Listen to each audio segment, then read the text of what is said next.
The storm had barely passed when the rancher found them two women taller than any he'd ever seen, their shadows stretching across the broken plains. Apache sisters, wounded, half-starved, yet unbowed. He carried them to his ranch, patched their wounds with trembling hands, never knowing if mercy would cost him his life. By dawn, whispers spread giants sheltered under a poor man's roof. And when the sun rose higher, the earth trembled with hoofbeats. The Apache chief himself rode in, his warriors circling like wolves. The rancher braced for death. But instead, the chief's eyes burned with a decision that would change not only his fate, but the fate of the sisters he had dared to save. Don't forget to like this video and subscribe to the channel so you never miss a ride into the Old West. The dawnlight cut sharp across the plains as the Apache chief dismounted, his frame tall and lean, his hair bound with eagle feathers that stirred in the morning wind. And as his boots struck the earth, the silence deepened until even the horses stamped nervously, as if they too sensed the weight of what was about to unfold. The rancher, Elias Kane, stood stiff on the porch, his hands still raw from the night's work of bandaging wounds, his heart hammering so loud he feared the chief might hear it. And behind him in the shadowed doorway, the two sisters Nayeli and Sani loomed like battered pillars, their broad shoulders wrapped in the rancher's blankets, their faces drawn but unbroken, their dark eyes locked on the man who now held their lives in his grasp. The warriors fanned out around the ranch like a tide of silence, bows slung and rifles gleaming, their expressions unreadable, and Elias felt the old instinct to reach for his rifle on the wall. Yet his fingers would not move, for he knew no steel could match the storm that had come to his door. The chief's gaze moved slow, steady, first over the sisters, lingering on the torn flesh of Nayeli's arm, the bruises mottling Sani's cheek, and then at last to Elias himself. And in that unblinking stare lay a judgment deeper than any court, whether mercy would be repaid with death, or whether this small act of kindness would plant a seed of something else. Elias swallowed hard, his voice gone dry in his throat, but he forced himself to meet the chief's eyes, refusing to bow or flinch though every muscle screamed to run. And in that suspended moment the ranch seemed balanced on the edge of a knife, its silence fragile as glass. The chief lifted his chin, speaking low in his own tongue, words that rippled among the warriors until they stood still, their eyes shifting toward the sisters who now stepped forward, their wounds aching but their posture proud. For they understood what Elias could not, the old ties of blood, the weight of their clan, the cost of their return. Nayeli's hand brushed Elias's arm, not in weakness but in silent warning, a gesture that told him to stand firm, to show no fear, and he obeyed, though sweat ran cold down his back. The chief's eyes narrowed, his expression unreadable, and then, with a voice deep as the canyon walls, he spoke in broken English, each word slow and sharp. "You gave shelter. You touched blood of my house. You chose." Elias's heart lurched at the words, for they carried no threat of immediate death, but neither did they promise safety, only the gravity of a decision that bound him now to these women, in ways he did not yet understand. The chief turned, lifting a hand to still his warriors, and the hush that fell was heavier than gunfire, a silence that stretched across the plains and into the marrow of the rancher's bones. Justice had not yet fallen. Execution had not yet claimed him. But Elias knew with a bone-deep certainty that this moment, this gaze, had changed everything, that by dawn's light he was no longer merely a poor man who had taken pity, but a figure drawn into the fate of giants. The morning sun climbed higher, gilding the barrels of rifles with cruel fire as the Apache warriors tightened their circle around the homestead, their horses stamping restless, snorts puffing in the cool air like smoke from a forge. And Elias Kane felt the walls of his simple ranch closing in, each heartbeat louder than the last, as if the earth itself had joined in the drumbeat of doom. The warriors' faces were carved of stone, their eyes hard as flint, and the sight of so much steel and silence set his hand twitching toward the rifle hanging just inside the door, though he knew full well it would mean nothing against so many. Then, cutting through the heavy quiet, came the voices of the sisters, Nayeli's low and commanding, Sani's higher but trembling with urgency, their words flowing in the Apache tongue, sharp syllables and rolling cadences that Elias could not understand but felt deep in his chest like the rush of a river. They stood before the chief, no longer sheltered in his doorway but revealed in their full height, their wounds raw yet their backs unbent, their hands raised not in surrender but in entreaty. And though Elias could not grasp the meaning, he heard the plea in their tone, the fierce defiance tempered by something softer, an appeal to honor, to justice, to the truth of mercy given by a stranger's hands. The warriors shifted uneasily, their rifles steady but their eyes flicking between the sisters and their leader. And Elias realized with a jolt that these women, despite their battered state, carried weight among their people, weight enough that even hardened fighters paused to listen. Nayeli's voice broke once, not in weakness but in passion, her words spilling faster, and Sani stepped closer to her, placing a hand on her sister's arm as she added her own voice, quieter but piercing in its resolve. The chief's eyes darkened as he listened, his brow furrowing, his jaw clenched tight. And Elias could feel the storm behind that expression, the collision of duty and pride, tradition and blood. He stood frozen, his hands curling into fists at his sides, wishing he could understand, wishing he could do more than stand as the object of their plea. The man whose fate hung in balance with words he could not decipher. Then silence fell again, abrupt as a gunshot. And the chief lifted his hand, the motion sharp enough that every rifle lowered a fraction, though none were put away. The sisters turned back toward Elias, their eyes fierce with unspoken meaning, and in that gaze he read enough they had spoken for him, had laid their honor upon the altar of his mercy, and now the chief must choose whether to honor the bond they claimed or to crush it beneath his authority. The air was thick with dust and tension, the smell of horse and gunpowder mingling with the faint smoke from the ranch's chimney. And in that charged stillness, Elias understood that this was no simple trial of justice but a weighing of souls, his, theirs, and perhaps even the chief's own, and though his knees trembled, he forced himself to stand straighter, to hold the gaze of the Apache leader as if to say, "I did not falter when I chose to save them, and I will not falter now." The stillness stretched until Elias Kane thought his heart might tear itself apart in the waiting, every second marked by the creak of saddle leather and the distant caw of a crow wheeling above the plains. And then at last the Apache chief raised his hand higher, his voice rolling out in a cadence of authority that silenced even the wind. Though Elias could not grasp the full meaning of the words, he caught fragments shaped for his ears. "Council, decide. Not now." Relief struck him like a hammer blow, sharp and dizzying, but it was no triumph. For with the next breath, the chief's gaze locked upon him, heavy and inexorable, and the warrior's English returned, broken but clear.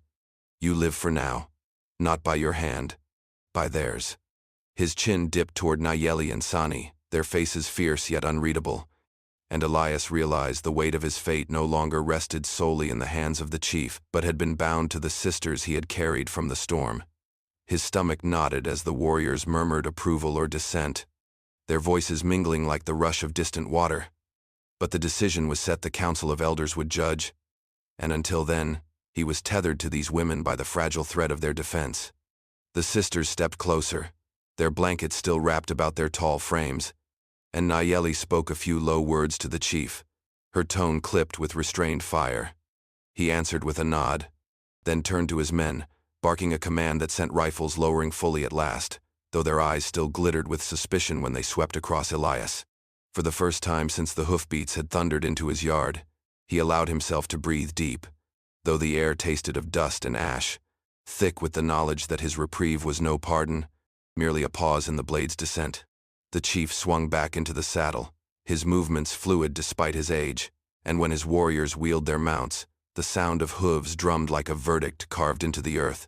Elias stood on the porch, watching them ride off across the horizon until only dust lingered, his chest heaving, his thoughts churning with the realization that he had not been spared by mercy but postponed by judgment. Nayeli and Sani returned to his side, their faces carved with exhaustion, and Sani's eyes softened briefly when they met his, a silent acknowledgement that he had been pulled deeper into their storm than he had ever chosen. Elias wanted to ask what counsel, what fate, what defense could they possibly muster for a man who had no ties to their people, but the weight of their silence warned him against breaking the fragile thread of trust now binding them together. As the fire within the hearth flickered weak against the morning sun, Elias Kane understood with bone-deep clarity. His life was no longer his own, his choices no longer carried by his name alone. He was bound now to the Apache sisters, his mercy tied irrevocably to their fate, and whatever awaited in the council's judgment would mark not just his survival, but the shape of all their tomorrows. The fire snapped and hissed as the night pressed in close around the ranch, its thin walls groaning with every gust of wind, and Elias Kane sat hunched in his chair, staring into the flames as if answers might rise from the embers, his mind tangled in knots of fear and wonder that refused to loosen. By day he had labored under the judgment of the Apache chief, his fate tethered to the word of two women he barely knew, and now in the stillness of darkness the weight of that truth settled into his bones like lead, whispering that tomorrow might bring death no matter how bravely he had stood on the porch. Yet when he turned his gaze sideways, he found the sisters stretched out nearby, their long frames half-shadowed in the flicker of firelight, their blankets draped but their posture anything but frail. Nayeli lying closest to the door, her arm still bound from the wound he had dressed, yet her hand resting near the knife she had refused to surrender, while Sani slept lighter, her head tilted but her eyes opening every so often, scanning the room with a vigilance born not of fear but of instinct, like a wolf guarding her den. Their presence unsettled and steadied him in equal measure, for they were fierce in stature, towering and strong. But as he watched them through the restless hours, he began to understand that their strength was not simply in their size or the breadth of their shoulders, but in something quieter, deeper, a spirit that had not broken even under hunger, injury, and the jeers of a world eager to see them fall. Elias thought of how he had found them in the storm, half-starved yet unbowed, their eyes daring the desert itself to swallow them, and he realized that while he had carried their weight into his home, they had carried something far heavier within themselves, the burden of survival, of defiance against a world that sought to make them smaller than they were. Doubt gnawed at him, whispering that he was a fool for bringing them here, that the council would surely demand his blood for meddling, that his ranch was now marked as cursed ground by both his people and theirs. Yet beneath that gnawing fear lay another truth that glowed stubbornly in his chest, a wonder he could not deny. That he had never sat beneath his own roof with company so strange yet so strangely right, never felt the sense of protection that hummed in the air with their presence, as if the walls themselves were steadier for their watch. He rubbed his hands over his face, exhaustion dragging at him, and when he let them fall he found Sani's eyes open again, watching him across the dim firelight, her gaze steady, unblinking, yet not accusing, merely knowing, as though she could read the turmoil in him. She said nothing, only shifted closer to her sister, and in that silent gesture he understood that they had seen men break under far worse storms, and that they were ready, if need be, to see him through this one as well. As the fire sank low and the night stretched on, Elias realized with a shiver that these women were no longer guests, no longer burdens, but guardians fierce, unyielding, bound not just by their blood but by a spirit that had already begun to wrap itself around his fragile little ranch like armor. And though fear still curled tight in his gut, for the first time he felt the faint stirrings of something else beneath it, the possibility that survival, even dignity, might yet be shared. The fire burned lower as the hours stretched, shadows lengthening like old memories across the cabin walls, and Elias Kane found himself leaning forward in the chair, listening as Nayeli, the elder sister, began to speak in halting words, her Apache softened by moments of broken English that Sani, the younger, stitched together with patient murmurs, and though much was lost in translation, the story that took shape was sharp enough to cut through the silence. Scars, not of mere survival, but of cruelty branded deep. Knights bound in captivity by men who thought their height a spectacle, their strength something to be broken for sport, their womanhood something to be violated for power. Nayeli pulled back her blanket then, baring her arm where jagged lines of old wounds crawled across her skin, and Elias could see the story etched in flesh clearer than any word: whips, knives, chains, and though her voice never cracked, her eyes burned like coals beneath ash, daring him to look and not turn away. Beside her, Sani's voice was lower, more hesitant, trembling with a pain that had not yet hardened into iron, and she told of betrayal not by strangers but by kin-men who had sold them into that nightmare to curry favor with enemies, who had marked them not as sisters of the tribe but as burdens too dangerous to protect. and though her face remained calm, her hands clenched in the blanket, her knuckles pale in the firelight as if holding back the memory of being cast out by those who should have stood for her. Elias felt the words strike him like hammer blows, each revelation weaving a picture of women not merely wounded by war but abandoned by both friend and foe, stripped of everything but the will to endure. And he realized with a heaviness in his chest that his rescue had not been chance at all, not some meaningless stroke of fortune, but a blow of defiance struck against the very cruelty that had tried to erase them. His throat tightened as he recalled the storm, the weight of their bodies slung over his arms as he carried them into shelter, and it seemed to him now that he had not just brought in two strangers from death's edge but snatched them from the jaws of a history determined to consume them, and in doing so he had unknowingly taken up a banner of resistance against the brutality of men stronger, richer, and more merciless than himself. The sisters' voices faded into the crackle of the fire, their story hanging in the smoke like prayers half-spoken, and Elias sat stunned, his hands curled tight on his knees, caught between awe at their resilience and fury at the wrongs carved into their past, until finally Nayeli lifted her gaze to his, steady and unflinching, and though no words passed her lips, he understood the question there. Will you stand with us? Or will you turn away now that you have seen the truth? For the first time that night, Elias found he could not meet her eyes for long, but when he looked down, it was not shame alone that filled him,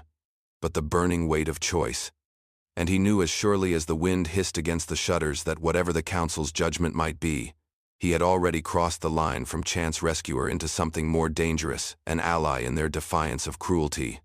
and perhaps, one day, a brother in their fight for survival.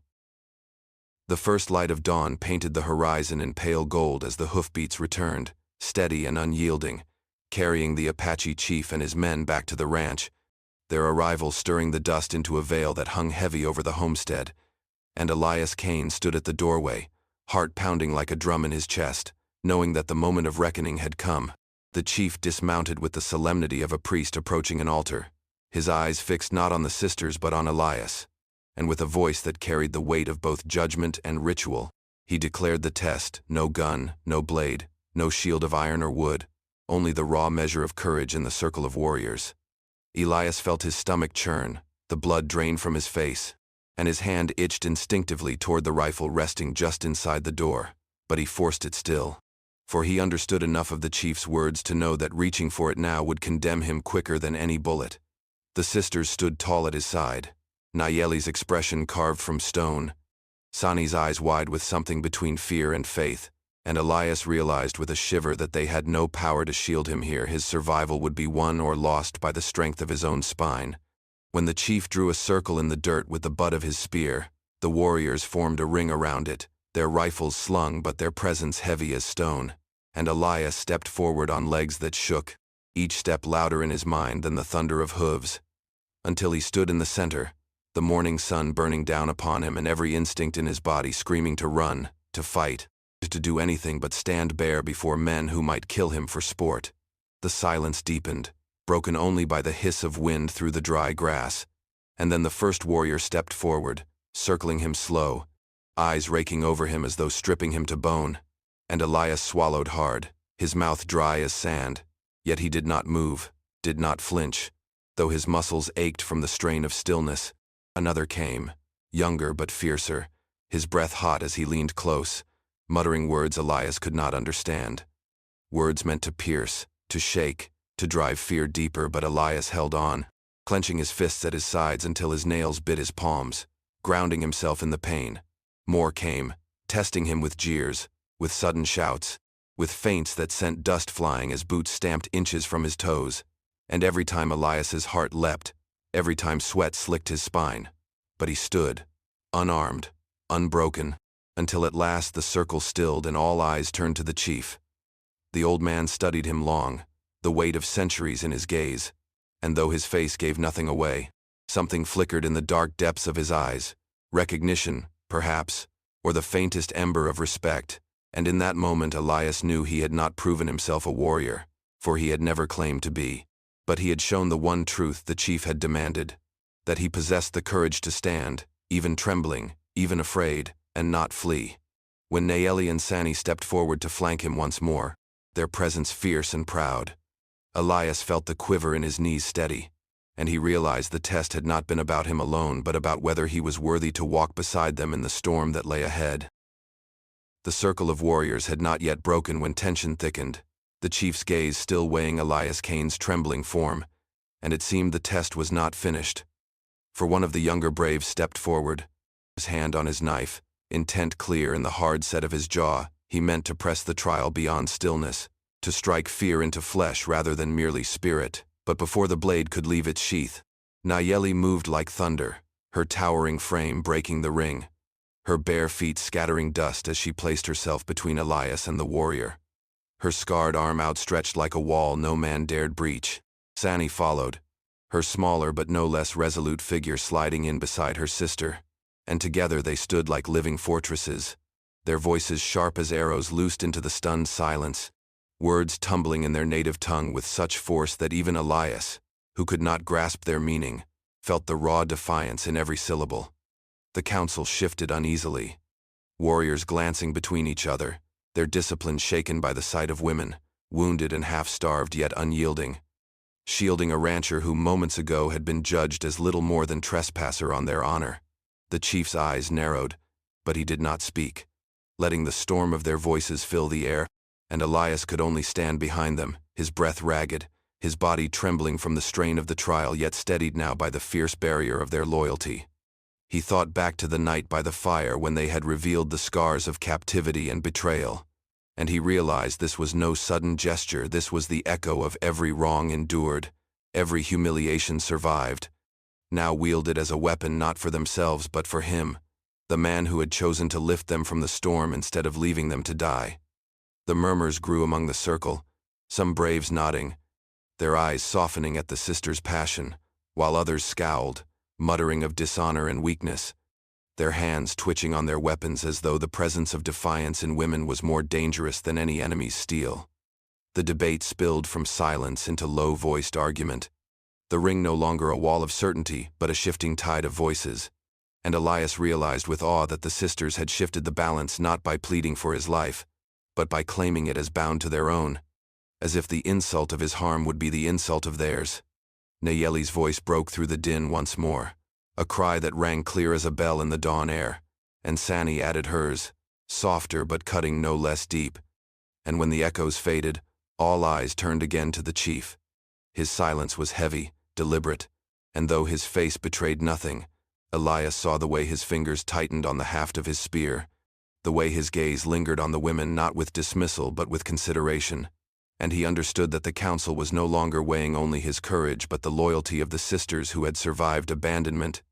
betrayal, and captivity, yet now chose to stake their honor on the life of a poor rancher.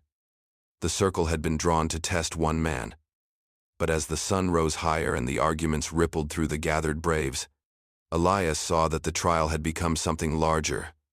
a reckoning of what kind of strength deserved respect, and whether defiance in the form of towering women and a trembling rancher could stand against centuries of iron tradition. The debate had swelled like a storm tide, voices rising and falling in the morning light, until the air itself seemed to tremble with the weight of clashing conviction, and then, as if to split the earth in two, the Apache chief lifted his hand high, the command in that single gesture cutting through the chaos sharper than any blade, bringing every murmur, every rustle of leather and steel to silence. His gaze swept over the circle, lingering first on Nayeli and Sani, then on Elias Kane, who still stood within the ring, sweat beading his brow, dust clinging to his clothes, his body trembling not from cowardice but from the long endurance of fear held in check. And the chief's voice came low, deliberate, yet heavy enough to seem carved from stone itself. He will not die. A ripple ran through the gathered warriors, some shifting in their saddles, others narrowing their eyes, but none dared speak against him as he continued, this time gesturing toward the sisters, his tone firm as a verdict. He is bound to them not as prisoner, as protector, as family. His strength, his worth. It will be judged not by words, not by blood spilled this day, but by how he guards what he has chosen to shelter. The words struck Elias like a hammer blow, for though he understood only fragments of the Apache tongue, the sisters translated in low, urgent voices, their faces fierce with astonishment and something deeper, a quiet fire that flickered behind their eyes. And as the meaning settled in him, Elias felt his chest tighten with both relief and dread. For the chief had spared his life but not freed him from peril. Instead, he had bound his fate to the very women who had saved him with their defiance, making their survival his trial, their safety his measure of worth. Around the circle, debate flickered once more, but this time it was muted, for the chief's word carried the weight of finality. And though some braves muttered of dishonor or weakness, others nodded, their respect grudging but real, acknowledging that such a bond was no lesser test than death. It was, in truth, the harder path, demanding not a single moment of courage but a lifetime of it. Elias's knees threatened to buckle as he stepped from the circle, the dust clinging to his boots like chains. Yet when he reached the sister's side, he found Nayeli's handbrush against his arm, a fleeting contact but strong, steady, as if anchoring him to the ground. He felt slipping beneath his feet. And Sani's eyes, wide and dark, shimmered with something he had not seen before: faith, not unshaken but cautiously granted, fragile as glass yet real enough to burn him with its heat. The chief lowered his hand at last, mounting his horse with the grace of a man who had lived long in the saddle, and as his warriors followed suit, their hoofbeats thundered against the dry earth, fading toward the horizon, leaving the ranch cloaked in silence once more, though a silence utterly changed. Elias stood at the center of it, heart pounding with the weight of a destiny he had not sought, a bond he had not chosen but could not deny. And as the sisters drew close on either side, their towering shadows cast long across the morning sun, he realized that the chief had set more than a trial before him. He had carved out a new family from the ashes of cruelty, one that bound rancher and giants together in defiance of a world that wished them broken. Word traveled swifter than the wind across the plains, carried on wagon wheels and loose tongues, until by the time Elias Kane returned to his work, the whole valley seemed to hum with the news. The poor, solitary rancher, who once broke his back alone in the fields, was now bound by oath and blood to two towering Apache women, kin not by law but by the decree of their chief, and every town within a day's ride seemed to have an opinion on whether that was salvation or damnation. In the saloon, men laughed into their whiskey, jeering that Kane had traded freedom for the yoke of giants, mocking him as fool or weakling, their coarse laughter rattling like tin in the smoky air. Yet behind the humor lay a sharper edge, a bitterness that men such as he, quiet, land-poor, insignificant, might now command protection and power that others coveted. On the church steps, women whispered behind gloved hands, some clutching rosaries and muttering of curses, claiming the sisters' sighs and scars marked them as witches conjured from desert nightmares, while others, softer-voiced, wondered if perhaps such strength was not a curse but a shield, a defiance against the cruelty of men who had too often turned their fists against the weak. In the sheriff's office, hardened men traded more practical talk, muttering that Kane's new family tied him irrevocably to Apache blood, and with the railroad barons pushing deeper into the territory and outlaws circling like vultures, such an alliance was dangerous, perhaps fatal, for it painted a target on his land as bright as any brand. Elias heard fragments of these whispers when he rode into town for supplies, felt the weight of every stare as boots scuffed against planks and eyes lingered too long, some mocking, others assessing, and though his jaw tightened with the urge to explain, to shout that he had not sought this fate, but simply chosen not to let two women die in the dust, he kept his silence, for he understood that no words could alter minds already bent by envy, fear, or greed. Back at the ranch, the sisters sensed the shift as well. Nayeli's shoulders grew taut, her gaze sharper as she surveyed the horizon each dusk, and Sani, though softer in spirit, confessed in halting words that betrayal was never far when men felt threatened by what they could not control. Yet there was something else too, something Elias felt in the long silences they shared by firelight, a fragile pride blooming in the knowledge that while others mocked or schemed, they had forged a kinship not by bargain but by survival, a bond sealed in defiance of cruelty. He remembered the chief's words, protector, family, and realized that the test had only begun, for now it was not Apache judgment he had to fear, but the shifting tides of neighbors who saw in his kinship either opportunity or omen. As the moon rose over the plains and the voices of town faded into the hush of night, Elias sat with the sisters watching the fire burn low, their shadows long across the earth, and though his heart still clenched with doubt, he felt in their quiet presence a strength that steadied him, as if no matter what the world whispered, they had already chosen to stand as one against whatever storm would come. The first light of dawn spilled across the plains, painting the earth in soft gold as Elias Kane bent his back to the soil, his hands gripping the worn handle of the plow. The steady rhythm of work that had once been his only companion now echoed by footsteps and shadows beside him. For Nayeli and Sani no longer lingered at the edges of his land like fugitives, but strode openly through the furrows, their tall frames outlined against the sky like sentinels of a new chapter. The fields, once a prison of silence, now throbbed with quiet purpose. The clang of buckets at the well, the low hum of Sani's voice as she tended the chickens, Nayeli's deep call carrying across the pasture as she guided the cattle, and Elias felt a strange warmth coil in his chest each time he lifted his head and saw them there, not as burdens hidden in the shadows of his mercy, but as kin who had claimed the ranch as fiercely as the sun claimed the day. Neighbors still whispered at fence lines, still muttered in town of giants on Kane's land and Apache curses. But Elias no longer carried their words like stones in his gut. He let them fall, because every evening when he set down his tools and sat by the fire, the sisters' presence filled the cabin not with unease but with life,